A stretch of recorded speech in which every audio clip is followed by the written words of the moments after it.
वास्तु विज्ञान है क्या? वास्तु का अर्थ होता है रहने का स्थान।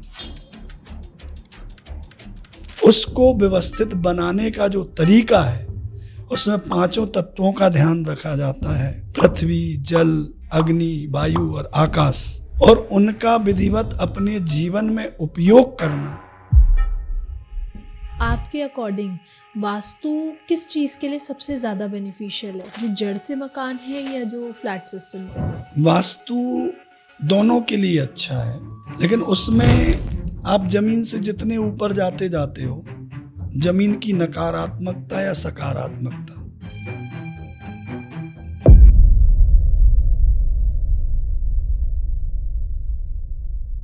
वास्तु के बारे में तो हमने बहुत कुछ सुना है, लेकिन अगर हम बात करें कि वास्तु के बेसिक्स कहाँ से शुरू होते हैं, तो वो हमें कहीं ना कहीं बहुत ढूंढना पड़ेगा और बहुत कुछ सोचना भी पड़ेगा। तो आज का जो ये पॉडकास्ट है वो आपकी ये जो ढूंढने की मेहनत है या खोज करने की मेहनत है, इसको थोड़ा सिंप्लीफाई करेगा, क्योंकि आज हम बात करने वाले हैं वास्तु के बारे में, लेकिन बिल्कुल ज़ीरो से, बिल्कुल नील से, कि वास्तु विज्ञान होता क्या है, किस पर्पस के लिए काम किया जाता है, इसमें क्या क्या रोल प्ले किए जाते हैं अलग अलग एनर्जीज़ के, और अलग अलग जगह पे क्या ये इम्प्लीमेंट कैसे होता है। तो आज इन्हीं सब के बारे में हमें समझाने वापस से आए हैं हमारे स्टूडियो में डॉक्टर मुकेश जैन, जो कि एक खुद एस्ट्रोलॉजर हैं, न्यूमरोलॉजिस्ट हैं, वास्तु विज्ञान से लोगों को बहुत गाइड करते हैं और जिनकी अरहम विद्या ने लोगों की लाइफ को 360 डिग्री ट्रांसफॉर्म भी किया है। तो चलिए जानते हैं सर से कि ये वास्तु को किस नज़रिए से देखते हैं। वेलकम सर, कैसे हैं आप? बढ़िया। तो आज हम वापस से एक नया टॉपिक आपके लिए लेके आए हैं, जो कि है वास्तु। वास्तु के बारे में बहुत सुना है, बहुत प्रचलित में भी है, लोग कराते भी हैं, लेकिन उसका सोल पर्पस क्या है ये कोई नहीं जानता। तो आज हम यही जानना चाहेंगे कि वास्तु विज्ञान है क्या? वास्तु विज्ञान, वास्तु का अर्थ होता है रहने का स्थान। जी। रहने का स्थान वो किसी का भी हो सकता है, मनुष्य का भी हो सकता है, पशु का भी हो सकता है, अच्छा। ये हमारे देवताओं का भी हो सकता है। जी। अब पशुओं में तो इतनी सोच समझ होती नहीं है जी, सही कि बात हम है। उसको सिस्टमेटिक करें।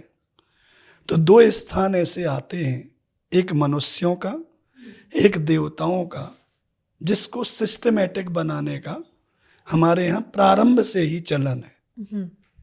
उसमें कुछ बेसिक बातों का ध्यान रखना होता है। अच्छा, जैसे? किसी भी वास्तु में मुख्य आधार तो भूमि होती है, जी। क्षेत्र होता है, लेकिन उसके अलावा सबसे बड़े जो एनर्जी के सोर्स हैं, हवा और प्रकाश, इसका सही तरह से हमारे रहने के स्थान पर प्रभाव पड़े, उसको व्यवस्थित बनाने का जो तरीका है उसमें 5 तत्वों का ध्यान रखा जाता है। पृथ्वी, जल, अग्नि, वायु और आकाश, पंचभूत तत्वों की ऊर्जा को विधिवत बनाए रखना और उनका विधिवत अपने जीवन में उपयोग करना, इसका नाम ही वास्तु विज्ञान है। तो इस वास्तु विज्ञान का मुख्य आधार क्या है? वास्तु बनता है जमीन के ऊपर, जी। भूमि के ऊपर, तो मुख्य आधार तो भूमि ही होगी। अच्छा। ये स्वाभाविक है, जी।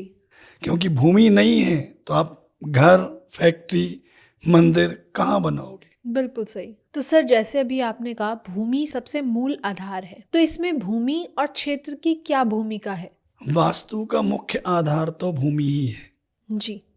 क्योंकि बिना आधार के तो कोई काम हो नहीं सकता। भूमि नहीं है तो मकान कहाँ बनाएंगे या देवालय कहाँ बनाएंगे? जी। लेकिन निर्भर करता है कि उस भूमि की ऊर्जा कैसी है, ये भी मैटर करता है। सबसे ज्यादा मैटर करता है। अच्छा, और ये कैसे जाने? पूरे वास्तु में पृथ्वी पर आप अलग अलग स्थानों पर जाएंगे तो एक आपकी स्वयं की एक अनुभव होता है, सेंसेशन जिसे हम बोलते हैं। कहीं आप जाते हैं तो बैठने का मन करता, मन लगता है कि बस यहीं बैठा रहूं। जी। किसी के घर में जाएं, पार्क में, कहीं भी, और कहीं आप जाते हैं तो आपका मन करता है कि निकलो यहाँ से, होता ना। जी। ये तो अपना पर्सनल सेंसेशन है। दूसरा एक डाउजिंग मेथड होता है जिससे हम ऊर्जा को चेक कर सकते हैं, अच्छा। स्वर विज्ञान के माध्यम से भी, क्योंकि आपकी बॉडी की जो एनर्जी है वो आपको बताती है, उसको हम स्वर बोलते हैं, चंद्र स्वर, सूर्य स्वर, ठीक है ना। इसके माध्यम से भी ये, लेकिन सीखने की बात है, इसको बहुत से लोग, अधिकांश लोग नहीं जानते। तो कई मेथड हैं भूमि की ऊर्जा को नापने के। आजकल कृत्रिम कई यंत्र आ गए हैं, कुछ मशीनरी भी डेवलप हो गई है जो आपकी जमीन की ऊर्जा को मेजर करते हैं। जी। उसके आधार पर निर्भर करता है कि हम किस प्रकार से उस भूमि का उपयोग करें, या वो हमारे लिए कितने प्रतिशत लाभकारक होगी। अच्छा, तो सर वास्तु में जैसे आपने कहा ऊर्जा, तो ऊर्जा का मुख्य स्रोत क्या है? ऊर्जा का मुख्य स्रोत तो प्रकृति है। अच्छा। प्रकृति को कैसे बोलेंगे? प्रकाश जहां पर पहुंच रहा है, समझ लें कि वो जगह बहुत अच्छी है। अच्छा। नेचुरल लाइट, ये कृत्रिम ये लाइट की बात नहीं कर रहा हूं मैं। सूर्य का प्रकाश जहां पहुंचता है वो सारा वास्तु में बहुत अच्छा मानता हूं। ओके। और कितना भी वास्तु के अनुसार ठीक बना लो घर को, लेकिन यदि नेचुरल लाइट आपके घर में नहीं है, आपने उसमें हीरे मोती भी क्यों ना जड़वा रखे हों, वो मिट्टी से भी बेकार है। अच्छा। और यदि सही तरीके से नेचुरल लाइट, प्रकृति आपके घर के आसपास है, तो मिट्टी भी सोने का काम करेगी। तो इट मीन्स कि एनर्जी अगर हमें बाहर से, नेचर से मिल रही है, जैसे हम लोग बोलते भी हैं कि सनलाइट आनी चाहिए, वेंटिलेशन होना चाहिए घर में, तो यही हमारी सबसे ज़्यादा एनर्जी को बढ़ाता है हमारे घर की। बिल्कुल। आपके घर का ओरिएंटेशन जो हम करते हैं वो इसलिए डिसाइड ना करें कि मेरे लिए यहाँ सुविधा रहेगी, वो इसलिए डिसाइड करें कि यहाँ से मुझे प्रॉपर सनलाइट या प्रॉपर एयर मिलेगी। ओके। आप ये देखना, जिन घरों में, अब जैसे दिल्ली जैसा महानगर है, जी। कितने छोटे छोटे से घरों में लोग रहते हैं। बिल्कुल सही। कई लोग ग्राउंड फ्लोर पर ऐसी जगह रहते हैं जहाँ बिना लाइट काम ही नहीं चल सकता, ठीक है। तो ऐसे घरों को मैं कहीं से कहीं तक उचित नहीं मानता। अच्छा। आपकी ओरिएंटेशन प्रॉपर है, रसोई यहाँ है या नहीं है, बेडरूम यहाँ है या नहीं है, इन सब चीज़ों को देखने के पहले मैं उचित मानता हूँ कि आपके घर में सूर्य का प्रकाश और प्रकृति की हवा सही ढंग से पहुँचती हो। तो सर जैसे कि हम लोग वास्तु में बहुत सुना भी है कि डायरेक्शंस का बहुत इम्पोर्टेंट रोल होता है, तो डायरेक्शंस कैसे इम्पोर्टेंट होती हैं, कैसे आप उसको अपने पर्सपेक्टिव से हमें समझाएंगे? डायरेक्शन को यदि हम लें तो 4 मूल दिशाएं हैं, पूर्व, दक्षिण, पश्चिम और उत्तर। जी। इन प्रत्येक दिशाओं का अपना अपना एक लक्षण है, और इन दिशाओं के बीच में 4 विदिशाएं बनती हैं। अच्छा। जिसे हम बोलते हैं ईशान, आग्नेय, नैऋत्य और वायव्य। ठीक है। 2 दिशाएं और होती हैं जिसे हम बोलते हैं ऊर्ध्व, ऊपर और अधो। ये 10 दिशाएं होती हैं, जिसे हम ब्रह्म स्थान भी बोलते हैं। हाँ, ब्रह्म स्थान कह सकते हो। ओके। लेकिन वो दिशा पूरे प्लॉट के लिए देखेंगे तो पूरे प्लॉट, ब्रह्म स्थान तो सेंटर हो गया आपके घर का जी, लेकिन पूरे प्लॉट में जो आपका नीचे का डायरेक्शन है वो अधो दिशा कहलाएगा, और पूरे प्लॉट में जो ऊपर का डायरेक्शन है वो ऊर्ध्व दिशा कहलाएगा। ओके। तो ऐसे 10 दिशाएं बनती हैं। जी। प्रत्येक दिशा को अलग अलग तत्वों से जोड़ा गया है। जोड़ा गया है। जैसे ईशान कोण को आपने जल से जोड़ दिया, उसका भी एक माप है, उसका विस्तार से चर्चा आगे हम करेंगे। बिल्कुल। अग्नि कोण को अग्नि से जोड़ दिया, अग्नि तत्व से जोड़ दिया। जी। नैऋत्य कोण को हमने पृथ्वी तत्व से जोड़ दिया, वायव्य कोण को हमने वायु से जोड़ दिया, और ब्रह्म स्थान को हमने आकाश तत्व से जोड़ दिया। ठीक है। यदि इन 5 स्थानों का ओरिएंटेशन बहुत व्यवस्थित है तो दिशाओं की भूमिका उसमें मायने रखती है। अब किस स्थान पर हमें क्या बनाना है, ये 5 तत्व निर्धारित करते हैं। जी। तो इसलिए दिशाओं की भूमिका वहाँ पर बनती है। अच्छा, अगर हम जैसे जब भी किसी की वास्तु के बारे में सुनते हैं तो उसमें सबसे ज़्यादा हमें बोला जाता है कि वास्तु में ठीक है डायरेक्शंस तो मैटर करती हैं, तो एलिमेंट्स कैसे उनके साथ जुड़े होते हैं? हम कहते हैं कि मंदिर इस साइड ही बनना चाहिए या किचन एक साइड ही बननी चाहिए, तो वो एलिमेंट्स कैसे बैलेंस किए जाते हैं? ये कहाँ से आया? मुख्य रूप से तत्वों के अपने नेचर हैं। हुँ, मान लो हमारे लिए बोला गया कि ईशान कोण में मंदिर बनाना चाहिए, जी। ठीक है, तो वहाँ से मुख्य 2 दिशाएं और 2 दिशाओं की पवित्रता आपस में जुड़ती है। अच्छा। और वो दोनों पवित्र दिशाएं हैं उत्तर और पूर्व। और वो चूंकि वो स्थान पवित्रता के साथ जुड़ा हुआ है और वास्तु पुरुष के मुख का स्थान है, तो उस स्थान को तो पवित्र रखना जरूरी है। ठीक है। इसलिए उसके आधार पर कह दिया कि यहाँ पर मंदिर बना लो। अब मान लो नैऋत्य कोण है, तो नैऋत्य कोण को पृथ्वी उसका तत्व है, पृथ्वी भारी होती है, तो जो भी मेजर अपना कंस्ट्रक्शन करते हैं उसको नैऋत्य यानी दक्षिण और पश्चिम की तरफ पूरा का पूरा कर लेते हैं। उत्तर दिशा जल के लिए मानी जाती है, जल को हल्का माना जाता है, ठीक है, और जल तत्व यदि व्यवस्थित है तो फिर धन का आगम भी व्यवस्थित है, इसलिए वहाँ थोड़ा सा हल्का रखा जाता है या ओपन रखा जाता है। दरवाजे को उत्तर या पूर्व दिशा में हम प्लेस कर देते हैं। तो इस तरीके से दिशाओं को पूर्व हमारे जो आचार्य हैं, या इसको भी हम कहें कि हमारी जो सनातन परंपरा है, सनातन परंपरा से जो ऋषि मुनियों ने हमें मार्गदर्शन दिया है, उसके आधार पर हम ये निर्धारित करते हैं। इसमें कोई व्यक्ति ये नहीं कह सकता कि मैं स्वयं का वास्तु निर्धारित कर लूं। ऐसा जो हमें पूर्व के मापदंड हमारे ऋषि मुनियों ने, हमारे गुरुओं ने हमें दिए हैं, उसके आधार पर हम इनका निर्धारण करते हैं। ओके। तो सर जैसे कि आजकल जैसे आपने कहा दिल्ली में बहुत छोटे छोटे घर होते हैं, तो आजकल फ्लैट सिस्टम भी बहुत ज़्यादा हो गए हैं, तो आपके अकॉर्डिंग वास्तु किस चीज़ के लिए सबसे ज़्यादा बेनिफिशियल है, जो जड़ से मकान है या जो फ्लैट सिस्टम से? वास्तु दोनों के लिए अच्छा है, अच्छा। लेकिन उसमें आप जमीन से जितने ऊपर जाते जाते हो, जमीन की नकारात्मकता या सकारात्मकता उतनी कम होती चली जाती है।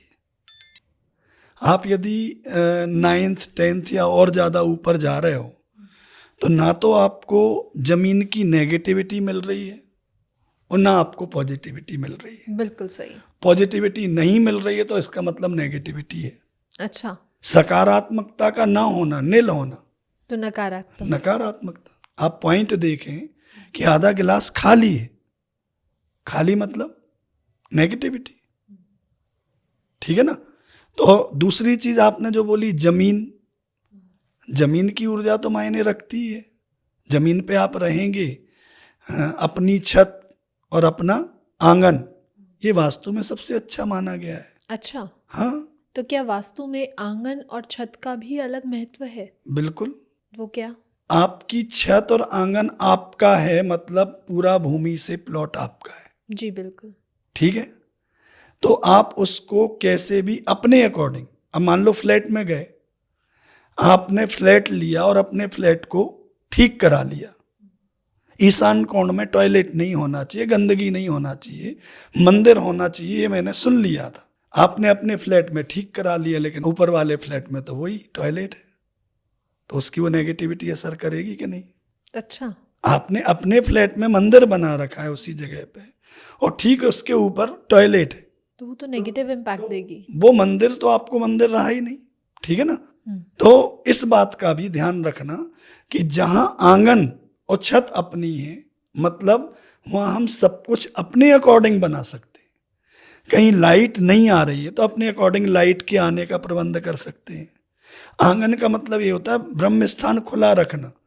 वो कौन रख सकता है? जिनका जो खुद का बहुत मकान। छोटा सा जमीन का टुकड़ा होगा तो नहीं रख सकता। बिल्कुल सही। प्रॉपर जिसका 100 हाथ लंबा 100 हाथ चौड़ा जिसका घर होगा वही तो बीच में आंगन बना सकता है। बिल्कुल। ठीक है, इसलिए कहा गया है कि छत और आंगन जिसका अपना है उसका वास्तु सबसे अच्छा है। तो सर जब कोई नेगेटिव, जैसे अभी आपने कहा कि पॉजिटिव नहीं है तो वो नेगेटिव ऊर्जा है, तो इस नेगेटिव ऊर्जा को हम बैलेंस कर सकते हैं तो कैसे? जिन घरों का निर्माण, क्योंकि मैंने बहुत से घरों को बेस से, बेसिक एनर्जी जहाँ से शुरू होती है, अपने डायरेक्शन में बनवाना शुरू किया, क्योंकि भूमि की ऊर्जा बहुत मायने रखती है। बिल्कुल। 60 से 70% वास्तु का निर्धारण आपकी भूमि की ऊर्जा निर्धारित करती है। ठीक है ना। अब आपने ये देखा होगा कई स्थानों पर, मान लो मैंने प्लॉट लेकर डाल दिया, अब वहां पर पूरी दुनिया की गंदगी कोई फेंक रहा है, फिर मैं वहां मकान बनाऊं तो नकारात्मक प्रभाव वो देगा। तो उसके लिए तरीका ये है कि एक तो यदि भूमि बहुत ज्यादा गंदी है तो उसको 8 फीट नीचे तक हम उसको खुदवा कर मिट्टी को बाहर फेंकवा देते हैं। अच्छा, उसका क्या रीजन है? उस मिट्टी में जो नकारात्मकता है उसको निकालने के लिए। अच्छा। और पॉजिटिव जो प्लेसेस हैं, जो स्थान हैं, वहाँ से मिट्टी को मंगवा कर उसको फिल कराया जाता है। अच्छा। अब पॉजिटिव प्लेस क्या होता है? सबसे अच्छा होता है गौशाला की मिट्टी। अच्छा।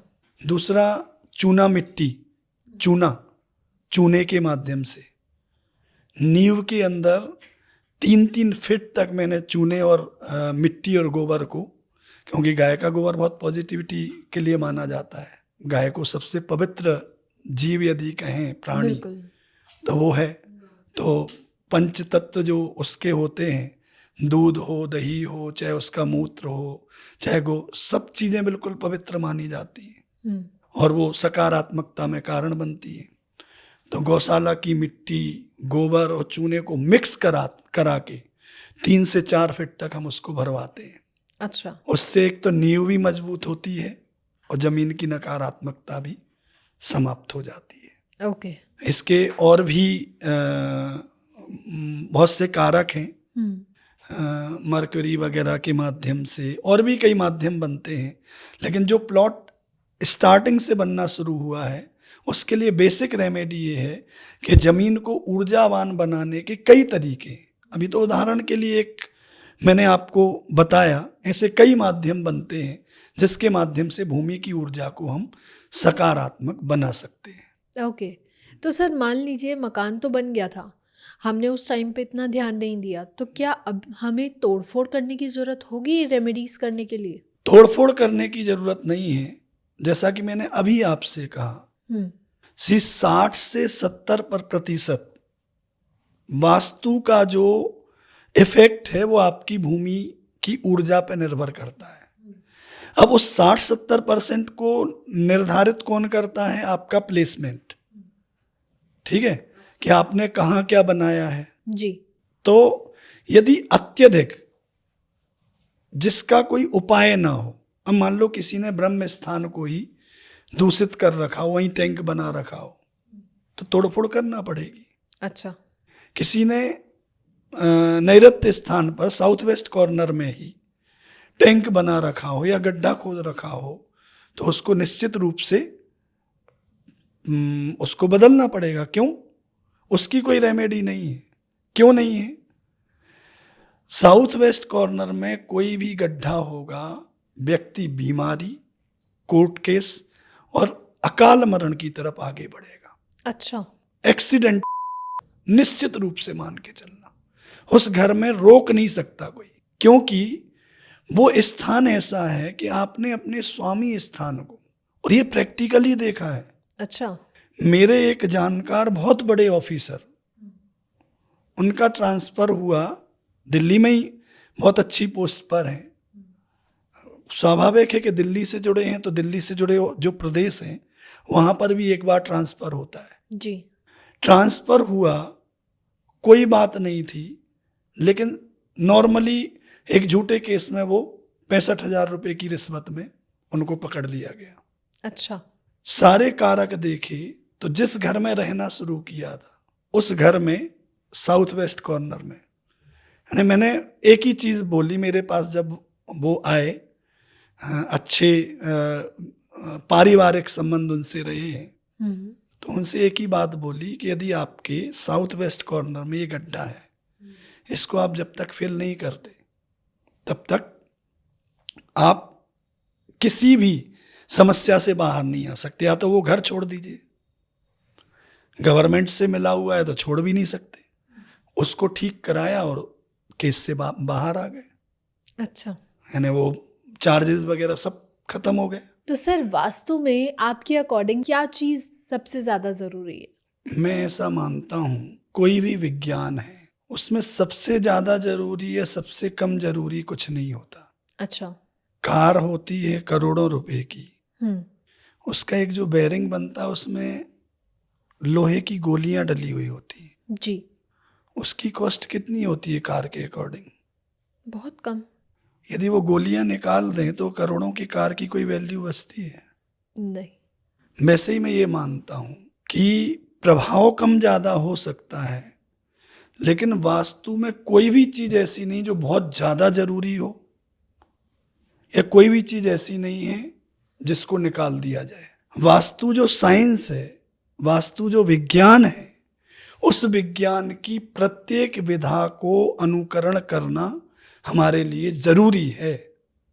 इसलिए हम स्पेसिफिक किसी भी चीज को बोलें ये जरूरी ये नहीं जरूरी, हाँ अब उसमें हम थोड़ा सा तुलनात्मक रूप से देखें हम्म।